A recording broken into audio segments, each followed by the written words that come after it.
Kung may manliligaw sa'yo, anong katangian ng lalaki ang sasagutin mo?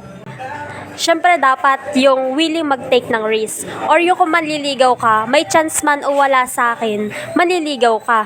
Kasi karamihan ngayon sa mga lalaki, nanliligaw, tinatanong yung babae mo na, may pag-asa ba ako? Hindi tama yun. Hindi naman sa mataas yung standards namin mga babae. Parang gusto lang namin yung parang may respeto or parang gusto talaga kaming i-pursue. Hindi lang din yung panliligaw sa chat or what, gusto rin namin yung nanliligaw, hindi lang sa amin, kundi tatanungin yung parents namin kung pwede ba. Parang ganun, kung gusto nyo ng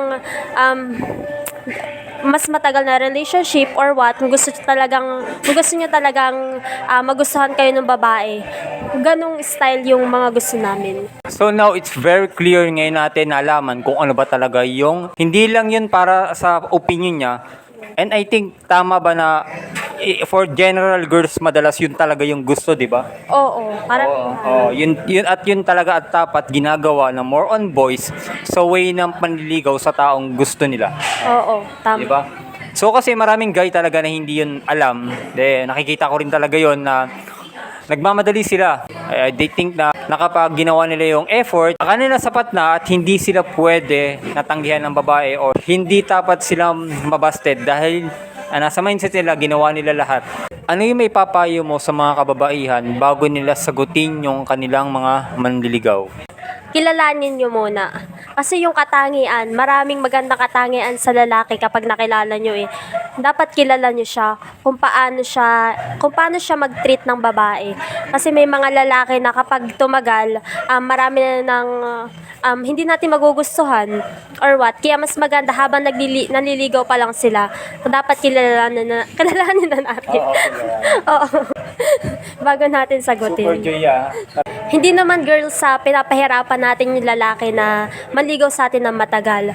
Parang doon lang susubukin natin sila kung gaano nga ba nila kaya na patunayan yung kanilang sarili sa atin na karapat-dapat sila sa atin. Kasi may mga lalaki na kapag nanliligaw, gusto nila sagot agad or what.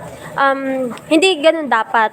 Kasi para na rin, respeto na rin sa ating mga sarili. Para sa akin. Totoo yan, mahalaga talaga na kinikilala muna na ang mga babae, yung mga lalaki na naliligaw sa kanila.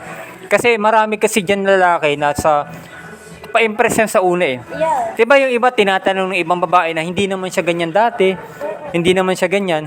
Ang problema kasi doon, hindi mo siya kaagad kinilala dati, hindi mo siya masyado kinilala dati. Akala mo kasi yung pinapakita niya sa yung impression sa una, yun na yun. Iba kasi yung kinikilala mo talaga siya, hindi naman sa pinapahirapan mo, iba pa rin yung makilala mo kung ano talaga yung ugali niya. Pag nandun na kayo sa mga pagsubok, di ba? Kung matetest mo siya sa isang bagay, kasi doon lalabas yung ugali ng tao di ba? May mga lalaki kasi na sa una lang magaling.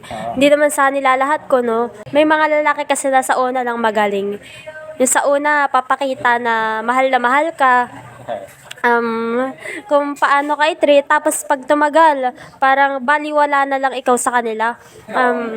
Yun. Marami talaga syempre, ang lalaki pag nanliligaw yan, nandun yung pa-impress sa una May mga gagawin niya naman kung ano-ano upang mabihag yung babae.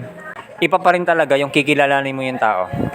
So, ano yung masasabi mo for the last message para sa mga kababaihan?